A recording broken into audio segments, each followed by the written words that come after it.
सुप्रभात कक्षा 10 के प्यारे बच्चों। ये हम लोगों की हिंदी की कक्षा चल रही है। हिंदी विषय में हम लोग काव्य सौंदर्य के प्रमुख तत्व कौन कौन से हैं उसका अध्ययन कर रहे हैं। अभी पिछली कक्षा में हम लोगों ने काव्य सौंदर्य के प्रमुख तत्व में अलंकार का अध्ययन किया। हमारी कक्षा 10 के पाठ्यक्रम में अलंकार में अर्था अलंकार के 3 भेद हैं: उपमा अलंकार, रूपक अलंकार और उत्प्रेक्षा अलंकार। इन तीनों की परिभाषा उदाहरण सहित हम लोगों ने पढ़ा और पढ़ने के बाद इसको समझा। आज फिर से मैं तीनों को एक साथ यानी उपमा अलंकार, रूपक अलंकार और उत्प्रेक्षा अलंकार की परिभाषा में क्या अंतर है उसके बारे में फिर से समझेंगे और उसको याद करेंगे। देखिए, उपमा अलंकार, रूपक अलंकार और उत्प्रेक्षा अलंकार, इन तीनों में जो विशेष 2 शब्दों का प्रयोग हुआ है उपमेय और उपमान का हुआ है।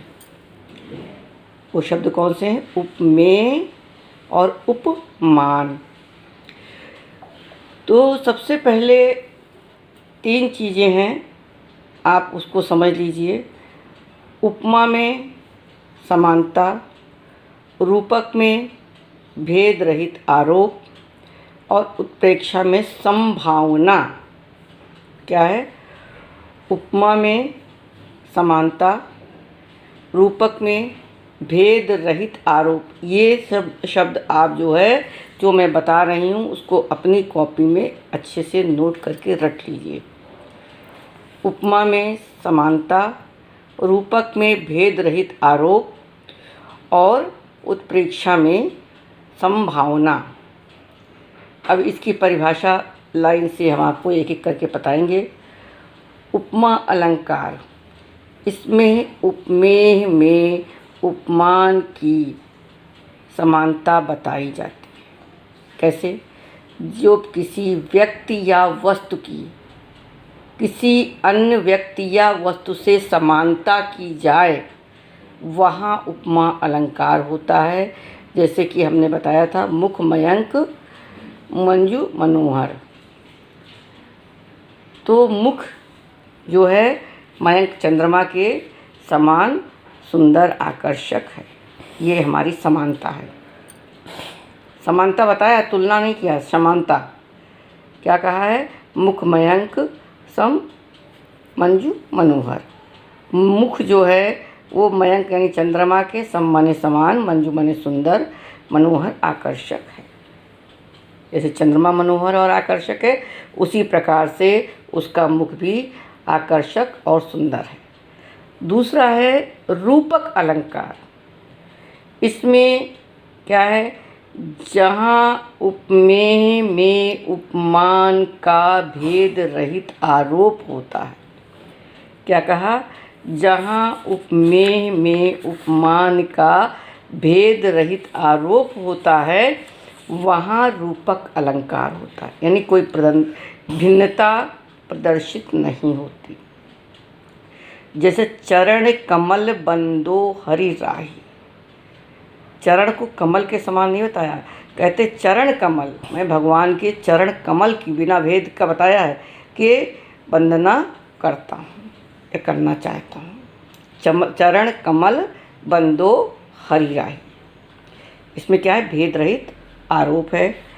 तीसरा हमारा है उत्प्रेक्षा अलंकार। उत्प्रेक्षा अलंकार में जहाँ उपमेय में उपमान की संभावना की जाए वहाँ उत्प्रेक्षा अलंकार होता है। इसके कुछ वाचक शब्द मैंने आपको बताए थे। जनु जानो जनो, मनु मानो मनो, ये शब्द इसके वाचक शब्द हैं और इसके द्वारा संभावना व्यक्त की जाती है। तो जहाँ उपमेय में उपमान की संभावना की जाए वहाँ उत्प्रेक्षा अलंकार होता है। ये हमारा उत्प्रेक्षा अलंकार है।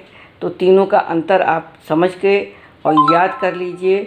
अगली कक्षा में आपका हम टेस्ट लेंगे। देखिए, हमने तीनों का उदाहरण यहाँ फिर से अलग अलग लिखा है। पीपर पात हरिस सरिस मन डोला। मन को क्या कहा है? उपमेय। मन किसके समान डोल रहा? पीपर के पत्ते के सरस मन समान। कौन सा अलंकार हो जाएगा? उपमा अलंकार। पीपर पात सरसी मन डोला, ये उपमा अलंकार होगा। फिर है दूसरा, माया दीपक नर पतंग। दीपक माया, संसार का जो माया जाल है, दीपक जो दीपक जलता है, और नर माने मनुष्य पतंगे के समान उसमें जलता है। इसमें माया दीपक को उपमेय है और माया क्या है? उपमान है। इसमें भेद रहित आरोप है, इसलिए यहाँ पर रूपक अलंकार है। तीसरा हमारा है, देख रूप लोचन ललचाने, हर से जनु निज निधि पहचाने। शब्द कौन सा है इसमें? एक तो जो उसका वाचक शब्द है उसको ध्यान दीजिएगा। देख रूप लोचन ललचाने, संभावना व्यक्ति का ये रूप को देखकर, लोचन माने नेत्र, ललचाने लगे हैं। हर से यानी प्रसन्नता, जनु जैसे कि निज माने अपने, दीनी वाले खजाने को पहचान लिया है। इस प्रकार से प्रसन्न होने लगे जैसे उन्होंने अपने खजाने को पहचान लिया है। इन तीनों का अंतर बच्चों ध्यान से लिख करके याद करना है, और अगली कक्षा में हम आपका अलंकार का टेस्ट लेंगे। ये जो परीक्षा होगी ये ऑनलाइन होगी।